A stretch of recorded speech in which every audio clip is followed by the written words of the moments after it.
ವರ್ತೂರ್ ಪ್ರಕಾಶ್ ಸ್ನೇಹಿತೆ ಶ್ವೇತಾ ಗೌಡಳಿಂದ ವಂಚನೆ ಕೇಸ್ಗೆ ಸಂಬಂಧಪಟ್ಟಂತೆ ಈ ಪ್ರಕರಣ ಬಗೆದಷ್ಟು ಬಯಲಾಗ್ತಾ ಇದೆ.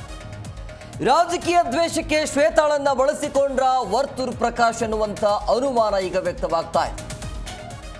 ಎದುರಾಳಿಯನ್ನ ಮಟ್ಟ ಹಾಕಲು ಶ್ವೇತಾಳ ಮೂಲಕ ಟ್ರ್ಯಾಪ್ಗೆ ಪ್ರಯತ್ನ ಆಗಿತ್ತ. ಬಿಜೆಪಿ ಮುಖಂಡನ ಟಾರ್ಗೆಟ್ ಮಾಡಿದ್ರ ವರ್ತೂರ್ ಪ್ರಕಾಶ್. ಖಾಕಿ ತನಿಖೆ ವೇಳೆ ಒಂದೊಂದೇ ಸ್ಫೋಟಕ ವಿಚಾರಗಳು ಈಗ ಬಯಲಾಗ್ತಾ ಇವೆ.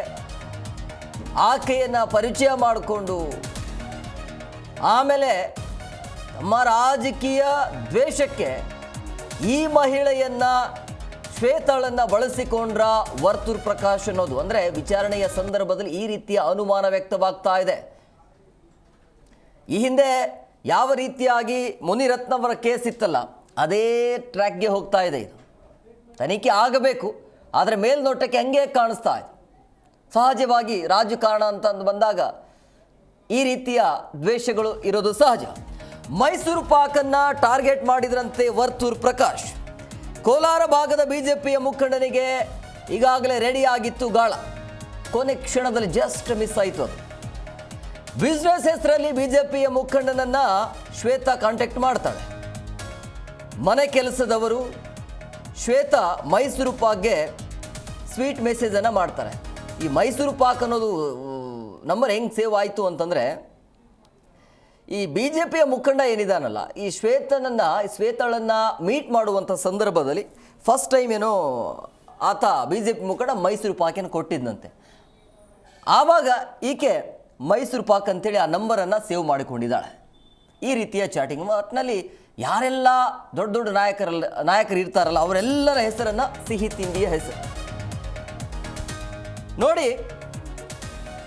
ಪ್ರಮುಖವಾಗಿ ಬಿಜೆಪಿಯ ಮುಖಂಡನನ್ನ ಟಾರ್ಗೆಟ್ ಮಾಡಿದ್ದು ಯಾಕೆ ಅನ್ನುವಂಥ ಪ್ರಶ್ನೆ ಈಗ. ವರ್ತೂರ್ ಪ್ರಕಾಶ್ ಆ ಬಿಜೆಪಿಯ ಮುಖಂಡನಿಗೂ ಏನು ಲಿಂಕು, ಯಾಕೆ ವರ್ತೂರ್ ಪ್ರಕಾಶ್ ಆತನಿಗೆ ಟಾರ್ಗೆಟ್ ಮಾಡಿದ್ರು ಅನ್ನೋದು.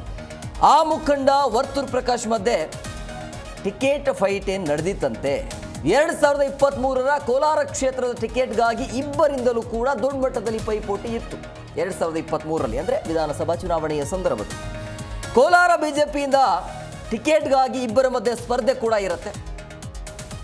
ನಾನು ಲೋಕಲ್ ಲೀಡರ್, ಬೇರೆ ಕಡೆಯಿಂದ ಬಂದಿರುವಂಥ ವರ್ತೂರ್ಗೆ ಯಾಕೆ ಟಿಕೆಟ್ ಕೊಡ್ತೀರಾ ಅಂತ ಆ ಟೈಮಲ್ಲಿ ಮುಗಿಲೇ ಹೇಳುತ್ತೆ ಈ ರೀತಿಯ ಚರ್ಚೆಗಳು. ಆಗ ಏನಾಗುತ್ತೆ, ವರ್ತೂರ್ ಪ್ರಕಾಶ್ಗೆ ಬಿಜೆಪಿ ಕಡೆಯಿಂದ ಟಿಕೆಟ್ ಹೋಗುತ್ತೆ. ಆದರೆ ಎಲೆಕ್ಷನ್ನಲ್ಲಿ ವರ್ತೂರ್ ಪ್ರಕಾಶ್ ಅವರು ಸೋಲನ್ನು ಅನುಭವಿಸ್ತಾರೆ. ಮುಂದಿನ ಬಾರಿ ಎಲೆಕ್ಷನ್ಗೆ ಅಡ್ಡಿಯಾಗಬಹುದು ಇವರು ಅಂತ ಈ ರೀತಿಯಾಗಿ ಪ್ಲಾನ್ ಮಾಡಿರಬಹುದು ಅನ್ನುವಂಥ ಶಂಕೆ ಈಗ ಸದ್ಯ ಈ ಎಲ್ಲ ಆಯಾಮದ ಮುಖಾಂತರ ಈಗ ಪೊಲೀಸ್ನವರು ತನಿಖೆಯನ್ನು ಮಾಡ್ತಿದ್ದಾರೆ. ನೋಡಿ, ರಾಜಕೀಯ ನಾಯಕರನ್ನು ಮಟ್ಟ ಹಾಕೋದಕ್ಕೆ ಈ ರೀತಿಯಾಗಿ ಮಹಿಳೆಯನ್ನು ಬಳಸ್ಕೊಳ್ತಾರಲ್ಲ. ಆಕೆಗೆ ದುಡ್ಡು ಬೇಕಾಗಿತ್ತು, ಬಂದರು, ಮಜಾ ಮಾಡಿದ್ರು, ಹೋದರು. ಬಟ್ ಈಗ ಅನುಭವಿಸಲಿ. ಈ ಬಗ್ಗೆ ಮತ್ತಷ್ಟು ಮಾಹಿತಿ ನೀಡ್ತಾರೆ ನಮ್ಮ ಪ್ರತಿನಿಧಿ ವಿಶ್ವನಾಥ್ ಫೋನ್ ಸಂಪರ್ಕದಲ್ಲಿದ್ದಾರೆ. ವಿಶ್ವನಾಥ್, ರಾಜಕೀಯ ದ್ವೇಷಕ್ಕಾಗಿ ಈ ರೀತಿಯಾಗಿ ಬಳಸಿಕೊಂಡ್ರ ಅನ್ನೋದು ಕೂಡ ಗೊತ್ತಾಗ್ತಾ ಇದೆ. ಪ್ರಮುಖವಾಗಿ ಯಾವ ಅಂಶ ಅಂದರೆ ಯಾಕೆ ಟಾರ್ಗೆಟ್ ಮಾಡಿದ್ರು ಅಂತೇಳಿ. ಎಸ್ ಹೇಮಕುಮಾರ್, ಮೊದಲೇದಾಗಿ ಈ ಒಂದು ಪ್ರಕರಣದಲ್ಲಿ ಈ ವಂಚನೆ ಪ್ರಕರಣಕ್ಕೆ ಸಂಬಂಧಪಟ್ಟಂತೆ ಈಗಾಗಲೇ ನಿನ್ನೆ ವರ್ತೂರ್ ಪ್ರಕಾಶ್ ಅವರು ವಿಚಾರಣೆಗೆ ಕೂಡ ಹಾಜರಾಗಿದ್ದಾರೆ. ಎಸಿಪಿ ಗೀತಾ ಅವರು ಕೇಳಿದಂತಹ ಪ್ರಶ್ನೆಗಳಿಗೆ ಅವರು ಉತ್ತರವನ್ನು ಕೂಡ ಕೊಟ್ಟಿರುವಂತದ್ದು. ಆದ್ರೆ ಮಾಧ್ಯಮಗಳ ಮುಂದೆ ಒಂದು ಹೇಳಿಕೆಯನ್ನ ಕೊಡ್ತಾರೆ ಮತ್ತು ಪೊಲೀಸರ ಮುಂದೆ ಒಂದು ಹೇಳಿಕೆಯನ್ನ ಅವರು ಕೊಟ್ಟಿರುವಂತದ್ದು. ಸದ್ಯಕ್ಕೆ ಈ ಶ್ವೇತಾಳ ಮೂಲಕ ವರ್ತೂರ್ ಪ್ರಕಾಶ್ ಅವರು ಮುಂದಿನ ದಿನಮಾನಗಳಲ್ಲಿ ತಮ್ಮ ರಾಜಕೀಯ ಬದ್ಧ ವೈರಿಗಳು ಯಾರ್ಯಾರಿದ್ದಾರೆ ಅವರ ಪಕ್ಷದಲ್ಲೇ ಇರುವಂತಹ ಅನೇಕರನ್ನ ಮಟ್ಟ ಹಾಕುವಂತಹ ನಿಟ್ಟಿನಲ್ಲಿ ಈಕೆಯನ್ನ ಬಳಸ್ಕೊಳ್ಳೋದಕ್ಕೆ ಪ್ಲಾನ್ ಮಾಡಿದ್ರ ಅನ್ನೋ ಒಂದು ಅನುಮಾನಗಳು ಕೂಡ ವ್ಯಕ್ತ ಆಗುತ್ತೆ. ಇನ್ನು ಈಕೆ ಪ್ರಮುಖವಾಗಿ ಈ ಮೈಸೂರು ಪಾಕ್ ಅನ್ನೋ ಒಂದು ಹೆಸರನ್ನ ಏನಂತೆ ಸೇವ್ ಮಾಡ್ಕೊಂಡಿದ್ಲಲ್ಲ, ಆ ಮೈಸೂರು ಪಾಕನ್ನ ಟಾರ್ಗೆಟ್ ಮಾಡಿದ್ರು ವರ್ತೂರ್ ಪ್ರಕಾಶ್ ಅನ್ನೋ ಒಂದು ಮಾಹಿತಿ ಕೂಡ ಕೇಳಿ ಬರ್ತಾ ಇರುವಂತದ್ದು. ಕೋಲಾರ ಭಾಗದ ಈ ಬಿಜೆಪಿ ಮುಖಂಡನಿಗೆ ದೊಡ್ಡ ಮಟ್ಟದ ಗಾಳ ಕೂಡ ಹಾಕಿದ್ರು. ಬಿಸ್ನೆಸ್ ಹೆಸರಲ್ಲಿ ಬಿಜೆಪಿ ಮುಖಂಡನ ಈ ಶ್ವೇತಾ ಕೂಡ ಕಾಂಟ್ಯಾಕ್ಟ್ ಮಾಡಿದ್ಲಂತೆ. ಇನ್ನು ಮನೆ ಕೆಲಸದವರಾಗಿರ್ಬೋದು, ಶ್ವೇತಾ ಮೈಸೂರು ಪಾಕ್ಗೆ ಸ್ವೀಟ್ ಮೆಸೇಜ್ ಅನ್ನು ಕೂಡ ಮಾಡ್ತಾ ಇದ್ಲಂತೆ. ಹೀಗಾಗಿ ಈ ಒಂದು ಟಿಕೆಟ್ ಕಳೆದ ವಿಧಾನಸಭಾ ಚುನಾವಣೆಯಲ್ಲಿ ಬಿಜೆಪಿ ಟಿಕೆಟ್ಗಾಗಿ ಅನೇಕರ ನಡುವೆ ಪೈಪೋಟಿ ನಡೀತಾ ಇತ್ತು. ಆ ಪೈಪೋಟಿ ನಡೆಯುವಂತಹ ಸಂದರ್ಭದಲ್ಲಿ ಕೊನೆ ಕ್ಷಣದಲ್ಲಿ ವರ್ತೂರ್ ಪ್ರಕಾಶ್ ಅವರಿಗೆ ಟಿಕೆಟ್ ಕೂಡ ಸಿಕ್ಕಿರುತ್ತೆ. ಅವರು ಪರಾಭವಗೊಳ್ತಾರೆ ಎಲೆಕ್ಷನ್ ನಲ್ಲಿ. ಮುಂದಿನ ದಿನಮಾನಗಳಲ್ಲಿ ಅವರಿಗೆ ಟಿಕೆಟ್ ಸಿಗುತ್ತಾ ಇಲ್ವೋ ಅನ್ನೋದನ್ನು ಕೂಡ ಕಾದು ನೋಡ್ಬೇಕಾಗಿದೆ. ಅದಕ್ಕೂ ಮೊದಲೇ ಅವರ ರಾಜಕೀಯ ವೈರಿಗಳಾಗಿರಬಹುದು ಮತ್ತು ಟಿಕೆಟ್ಗೆ ಅಡ್ಡಿಯಾಗುವಂತವರು ಪಕ್ಷದಲ್ಲಿ ಯಾರ್ಯಾರಿದ್ದಾರೆ ಅವ್ರನ್ನೆಲ್ಲರನ್ನೂ ಕೂಡ ಮಟ್ಟ ಹಾಕುವಂತಹ ನಿಟ್ಟಿನಲ್ಲಿ ಇವರು ಕೆಲಸ ಮಾಡಬೇಕು ಅನ್ನೋ ಹಿನ್ನೆಲೆಯಲ್ಲಿ ಈಕೆಯ ಸಹಾಯವನ್ನು ಕೂಡ ಪಡ್ಕೊಂಡಿದ್ರು ಅನ್ನೋ ಒಂದು ಮಾಹಿತಿ ಕೂಡ ಇದೆ. ಆದ್ರೆ ಎಲೆಕ್ಷನ್ ಅಲ್ಲಿ ವರ್ತೂರು ಪ್ರಕಾಶ್ ಏನ್ ಸೋಲ್ತಾರೆ, ಮುಂದಿನ ಬಾರಿ ಎಲೆಕ್ಷನ್ಗೆ ಇವ್ರು ಯಾರು ಕೂಡ ಅಡ್ಡಿ ಆಗಬಾರದು ಅನ್ನೋ ಹಿನ್ನೆಲೆಯಲ್ಲಿ ಈ ರೀತಿಯಾದಂತಹ ಕೆಲಸಕ್ಕೂ ಕೂಡ ಕೈ ಹಾಕಿದ್ರು ಅನ್ನೋದು ಮಾಹಿತಿ ಕೂಡ ಇರುವಂತದ್ದು. ಇನ್ನು ಪ್ರಮುಖವಾಗಿ ವರ್ತೂರು ಪ್ರಕಾಶ್ ವಿಚಾರಣೆ ಸಂದರ್ಭದಲ್ಲಿ ಕೆಲವೊಂದು ಅಂಶಗಳನ್ನ ಹೇಳ್ಕೊಂಡಿದ್ರು. ನನಗೆ ಆಕೆಗೆ ಅಂದ್ರೆ ಮಾಧ್ಯಮಗಳ ಮುಂದೆ ಅವ್ರು ನನಗೆ ಆಕೆಗೆ ಸಂಬಂಧ ಇಲ್ಲ, ಸುಮ್ಮನೆ ಯಾಮಾರ್ತಿದ್ದಾಳೆ, ನನ್ನ ಹೆಸರು ಬಳಸ್ಕೊಂಡಿದ್ದಾಳೆ ಅಂತ. ಆದ್ರೆ ಆಕೆಯ ಜೊತೆ ನಾನು ನಿರಂತರವಾಗಿ ಸಂಪರ್ಕದಲ್ಲಿದ್ದೆ, ಆಕೆಯ ಜೊತೆ ಮಾತನಾಡ್ತಾ ಇದ್ದೆ, ಆಕೆನೂ ಹಲವು ಬಾರಿ ನನ್ನನ್ನ ಮೀಟ್ ಮಾಡಿದ್ದಾಳೆ ಮತ್ತು ನಾನು ಆಕೆಯ ಮನೆಗೆ ಹೋಗಿದ್ದೆ. ಅಂದ್ರೆ ಬಗಲ್ಗುಂಡೆ ವ್ಯಾಪ್ತಿಯಲ್ಲಿ ಆಕೆ ಮನೆ ಇದೆ, ಶ್ವೇತಾಗೌಡ ಮನೆ, ಅಲ್ಲಿಗೂ ನಾನು ಹೋಗಿದ್ದೀನಿ. ಮೊನ್ನೆ ಒಂದು ಹಿನ್ನೆಲೆಯಲ್ಲೂ ಕೂಡ ಇವರು ಹೇಳಿಕೆಯನ್ನು ಕೂಡ ಕೊಟ್ಟಿರುವಂತದ್ದು. ಆದ್ರೆ ಮಾಧ್ಯಮಗಳ ಮುಂದೆ ಉಲ್ಟಾ ಹೇಳಿಕೆಯನ್ನು ಕೊಟ್ಟಿದ್ದಾರೆ, ಹೊರಗೊಂದು ಒಳಗೊಂದು ಇವರು ಹೇಳಿಕೆಯನ್ನು ಕೊಟ್ಟಿರುವಂತದ್ದು. ಮತ್ತು ಈಗ ಏನು ಚಿನ್ನಾಭರಣ ಆಗಿರಬಹುದು, ಹಣ ಆಗಿರಬಹುದು, ಅವೆಲ್ಲ ಕೂಡ ಏನು ಕೊಟ್ಟಿದಾರಲ್ಲ, ಮುಂದಿನ ದಿನಮಾನಗಳಲ್ಲಿ ಇದು ದೊಡ್ಡ ಮಟ್ಟದ ಸಂಕಷ್ಟವನ್ನ ತಂದೊಡ್ಡುವಂತಹ ಪರಿಸ್ಥಿತಿ ಕೂಡ ಇದೆ ಅಂತ ಹೇಳಲಾಗ್ತಾ ಇದೆ. ಯಾಕಂತಂದ್ರೆ ಯಾವುದೇ ಒಂದು ಅಕ್ರಮ ಚಟುವಟಿಕೆಗಳು ಅಥವಾ ವಂಚನೆ ಪ್ರಕರಣಗಳು ನಡೆದಂತಹ ಸಂದರ್ಭದಲ್ಲಿ ಅದರಿಂದ ಬಂದಂತಹ ಹಣವನ್ನ ಯಾರೆಲ್ಲ ಪಡೆದುಕೊಳ್ತಾರಲ್ಲ ಅವ್ರಿಗೂ ಕೂಡ ಕಾನೂನಿನ ಸಂಕಷ್ಟ ಎದುರಾಗುವಂತಹ ಸಾಧ್ಯತೆ ಕೂಡ ಇರುತ್ತೆ.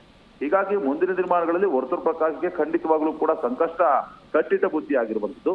ಸದ್ಯಕ್ಕೆ ರಾಜಕೀಯ ದಾಳಕ್ಕಾಗಿ ಈ ಒಂದು ಹೆಣ್ಣನ್ನ ಬಳಸ್ಕೊಳ್ಳೋದು ಎಷ್ಟರ ಮಟ್ಟಿಗೆ ಸರಿ ಅನ್ನೋ ಒಂದು ಚರ್ಚೆಗಳು ಕೂಡ ರಾಜಕೀಯ ವಲಯದಲ್ಲಿ ನಡೀತಾ ಇರುವಂತದ್ದು. ಸದ್ಯಕ್ಕಂತೂ ಪ್ರಕರಣ ಏನೋ ತನಿಖಾ ಹಂತದಲ್ಲಿದೆ. ಮುಂದೆ ಈ ಪ್ರಕರಣದಲ್ಲಿ ಯಾರೆಲ್ಲ ಲಾಕ್ ಆಗ್ತಾರೆ, ವರ್ತೂರು ಪ್ರಕಾಶ್ ಅವರ ಕೈವಾಡ ಏನಾದ್ರೂ ಕಂಡು ಬಂತು ಅಂತಂದ್ರೆ ಅವರು ಕೂಡ ಬಂಧನ ಆಗೋದ್ರಲ್ಲಿ ಯಾವುದೇ ಡೌಟ್ ಇಲ್ಲ. ಹೇಮಕುಮಾರ್, ವಿಶ್ವನಾಥ್, ಈ ಪ್ರಕರಣವನ್ನ ನೋಡ್ತಾ ಇದ್ರೆ ಮಗನಿಗೂ ಕೂಡ ಸಂಕಷ್ಟ ಎದುರಾಗುವಂತ ಸಾಧ್ಯತೆ ಇದೆ. ಮತ್ತೆ ಈಕೆಯ ಶ್ವೇತಾಳ ಹಿನ್ನೆಲೆಯನ್ನ ನೋಡ್ತಾ ಇದ್ರೆ ಬೇರೆ ಬೇರೆ ದೊಡ್ಡ ದೊಡ್ಡ ನಾಯಕರ ಕಾಂಟ್ಯಾಕ್ಟ್ ಇದ್ರು ಅನ್ನೋದು ಕೂಡ ಗೊತ್ತಾಗ್ತಾ ಇದೆ. ಅಂದ್ರೆ ಈ ರೀತಿ ವರ್ತೂರು ಪ್ರಕಾಶ್ಗೆ ಆಗಿರುವಂಥದ್ದು ಮತ್ತೆ ಬೇರೆ ನಾಯಕರಿಗೆ ಏನಾದರೂ ಆಕೆಯ ಬಗ್ಗೆ ಏನಾದರೂ ಅಪ್ಡೇಟ್ ಸಿಗ್ತಾ ಇದೆಯಾ? ಹೇಮಕುಮಾರ್, ಮೊದಲನೇದಾಗಿ ಇದು ತನಿಖಾ ಹಂತದಲ್ಲಿ ಇರುವಂತಹ ಪ್ರಕರಣ. ಹೀಗಾಗಿ ಆಕೆ ಯಾರ್ಯಾರ ಜೊತೆ ಕಾಂಟ್ಯಾಕ್ಟ್ ಇದ್ಲು ಅನ್ನೋದು ಇಲ್ಲಿ ದೊಡ್ಡ ಮಟ್ಟಕ್ಕೆ ಚರ್ಚೆ ಆಗ್ತಾ ಇರುವಂತಹ ವಿಷಯ. ಸದ್ಯಕ್ಕಂತೂ ಆಕೆ ಅನೇಕ ರಾಜಕೀಯ ಮುಖಂಡರಾಗಿರ್ಬಹುದು ಮತ್ತು ರಾಜಕೀಯ ನಾಯಕರಾಗಿರ್ಬಹುದು ಮತ್ತು ದೊಡ್ಡ ದೊಡ್ಡವರ ಜೊತೆ ಕಾಂಟ್ಯಾಕ್ಟ್ ಇರುವಂತದ್ದು ಪೊಲೀಸರ ತನಿಖೆಯಲ್ಲಿ ಗೊತ್ತಾಗಿದೆ. ಆದ್ರೆ ಈ ವಂಚನೆ ಪ್ರಕರಣಕ್ಕೂ ಆಕೆ ಅವರ ಜೊತೆ ಕಾಂಟ್ಯಾಕ್ಟ್ ಇರೋದಕ್ಕೂ ಯಾವುದೇ ರೀತಿಯಾದಂತಹ ಸಂಬಂಧ ಇರೋದಿಲ್ಲ. ಆದ್ರೆ ಈ ಒಂದು ಪ್ರಕರಣದಲ್ಲಿ ಅವರ ಇನ್ವಾಲ್ವ್ಮೆಂಟ್ ಏನಾದ್ರೂ ಇತ್ತು ಅಂತಂದ್ರೆ ಮತ್ತು ಶ್ವೇತಾಗೌಡ ಯಾರಿಗಾದ್ರೂ ಬೇರೆ ಬೇರೆಯವರಿಗೆ ವಂಚನೆ ಮಾಡಿದಂತಹ ಸಂದರ್ಭದಲ್ಲಿ ಅವ್ರೇನಾದ್ರೂ ಪ್ರಕರಣವನ್ನ ದಾಖಲಿಸಿದಂತಹ ಸಂದರ್ಭದಲ್ಲಿ ಆ ಪ್ರಕರಣದಲ್ಲಿ ಬೇರೆಯವರ ದೊಡ್ಡ ದೊಡ್ಡ ನಾಯಕರ ಇನ್ವಾಲ್ವ್ಮೆಂಟ್ ಇತ್ತು ಅಂತಂದ್ರೆ ಅವರನ್ನು ಕೂಡ ಕರೆಸಿ ವಿಚಾರಣೆ ನಡೆಸುವಂತ ಕೆಲಸವನ್ನ ಅಧಿಕಾರಿಗಳು ಮಾಡ್ತಾರೆ. ಆದ್ರೆ ಇನ್ನು ವರ್ತೂರು ಪ್ರಕಾಶ್ ಕಿರಿಯ ಪುತ್ರ ನಿತಿನ್ ಏನಿದ್ದಾರೆ ಅವರು ಕೂಡ ಆತನು ಕೂಡ ಈ ಶ್ವೇತಾಗೌಡ ಜೊತೆ ಓಡಾಡಿರುವಂತದ್ದು, ಮೆಸೇಜ್ ಮಾಡಿರುವಂತದ್ದು, ಶಾಪಿಂಗ್ ಹೋಗಿರುವಂತದ್ದು ಎಲ್ಲವೂ ಕೂಡ ಈಗ ಬಟಾಬಯಲಾಗಿರುವಂತದ್ದು. ಇನ್ನು ಚಿನ್ನ, ಅರನ್ನ, ಮುನ್ನ, ರಸಗುಲ್ಲಾ ಈ ರೀತಿಯಾದಂತಹ ಹೆಸರುಗಳನ್ನ ಕರೆಯುವಂತದ್ದಾಗಿರಬಹುದು ಮತ್ತು ಬೇರೆ ಬೇರೆ ಸ್ವೀಟ್ ಹೆಸರುಗಳನ್ನ ಮೊಬೈಲ್ ನಲ್ಲಿ ಸೇವ್ ಮಾಡ್ಕೊಳ್ಳೋದಾಗಿರ್ಬೋದು, ರಾಜಕೀಯ ಮುಖಂಡ ಹೆಸರುಗಳನ್ನ ಇವನ್ನೆಲ್ಲ ನೋಡ್ತಾ ಇದ್ರೆ ಈ ಶ್ವೇತಾಗೌಡ ಸಾಮಾನ್ಯದವಳಲ್ಲ, ಅನೇಕರ ಜೊತೆ ಕಾಂಟ್ಯಾಕ್ಟ್ ಇರುವಂತದ್ದು, ಹಿರಿಯ ಅಧಿಕಾರಿಗಳ ಇನ್ನು ಹಿರಿಯ ರಾಜಕೀಯದವರ ಜೊತೆನೂ ಕೂಡ ಕಾಂಟ್ಯಾಕ್ಟ್ ಇರುವಂತದ್ದು ಇಲ್ಲಿ ಬಟಾಬಯಲಾಗ್ತಾ ಇದೆ. ಮುಂದೆ ಪ್ರಕರಣದಲ್ಲಿ ತನಿಖೆಯ ಹಂತದಲ್ಲಿ ಯಾರನ್ನಾದ್ರೂ ಕರೆಸಬೇಕು ಅನ್ನೋ ಒಂದು ಇಂಟೆನ್ಷನ್ ಮತ್ತು ಯಾರಾದ್ರೂ ಕರೆಸಬೇಕಾದಂತಹ ಅವಶ್ಯಕತೆ ಇತ್ತು ಅಂತಂದ್ರೆ ಅವ್ರಿಗೂ ಕೂಡ ನೋಟಿಸ್ ಅನ್ನ ಕೊಟ್ಟು ಪೊಲೀಸರು ಕರೆಸ್ತಾರೆ. ಆ ಸಂದರ್ಭದಲ್ಲಿ ಈಗ ಅಸಲಿಯತ್ತು ಬಂಡವಾಳ ಕೂಡ ಬಯಲಾಗುತ್ತೆ. ಆದ್ರೆ ವರ್ತೂರು ಪ್ರಕಾಶ್ ಮಾಧ್ಯಮಗಳ ಮುಂದೆ ಆಕೆ ನನಗೆ ಸಂಬಂಧನೇ ಇಲ್ಲ, ಆಕೆ ನನಗೆ ಗೊತ್ತಿಲ್ಲ ಅಂತ ಹೇಳ್ತಾರೆ. ಪೊಲೀಸರು ಮುಂದೆ ದಂಡ ಹೊಡೆದು ಹಣ ಕೊಡ್ತಾರೆ, ಗೋಲ್ಡ್ ಕೊಡ್ತಾರೆ ಮತ್ತು ಆಕೆ ಜೊತೆ ಸಂಪರ್ಕ ಇರೋದ್ರ ಬಗ್ಗೆನೂ ಕೂಡ ಹೇಳ್ಕೊಳ್ತಾರೆ. ಒಂದು ಮೂಲದ ಪ್ರಕಾರ ಅವರು ತಿರುಪತಿಯಲ್ಲಿ ಎಂಗೇಜ್ಮೆಂಟ್ ಆಗ್ಬೇಕಾಗಿತ್ತು, ಆ ಉಂಗುರ ಕೂಡ ಅಂದ್ರೆ ಉಂಗುರದ ಫೋಟೋವನ್ನು ಕೂಡ ಇವರು ಕಳಿಸ್ಕೊಟ್ಟಿದ್ರು. ಆದ್ರೆ ಇಷ್ಟೆಲ್ಲ ಇದ್ರೂ ಕೂಡ ಕೊನೆಗೆ ನನಗೆ ಈಕೆಗೆ ಸಂಬಂಧ ಇಲ್ಲ ಅನ್ನೋ ಒಂದು ಚಾಟಿಯಲ್ಲಿ ಅವ್ರು ಮಾತನಾಡಿದ್ರೆ ನಿಜಕ್ಕೂ ಕೂಡ ಇದು ಶಾಕಿಂಗ್ ಆಗುತ್ತೆ. ಮುಂದೆ ಈ ಒಂದು ಪ್ರಕರಣ ಎಲ್ಲಿಗೆ ಹೋಗಿ ನಿಲ್ಲುತ್ತೆ ಅಂತ ಕಾದು ನೋಡ್ಬೇಕಾಗಿದೆ. Yes, okay, thank you Vishwanath ನಿಮ್ಮೆಲ್ಲ ಡೀಟೇಲ್ಸ್ಗಾಗಿ.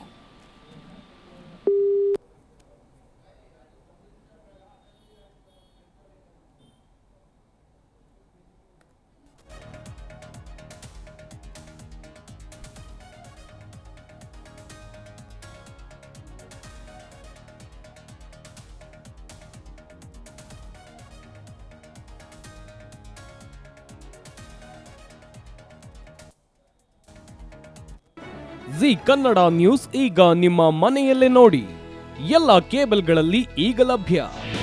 ನಿಮ್ಮ ನೆಚ್ಚಿನ ಜಿ ಕನ್ನಡ ನ್ಯೂಸ್ ಈಗ ಸನ್ ಡೈರೆಕ್ಟ್ ನಲ್ಲಿ number 292 Tata play number 1664, Jio TV number 1334, NXT digital number 30, in cable number 30, city networks 51, U digital number 162, GTPL number 17, Rockline telecommunications number 42, Shri Basaveshwara cable number 168, rural cable network 60, Vinayaka digital 57, Abhishek cable 821, city channel 53, Siddeshwara cable network 57, V4 digital Infotech 628, Surya digital networks 53, Gajanan digital number 836, Malnad infotech private limited number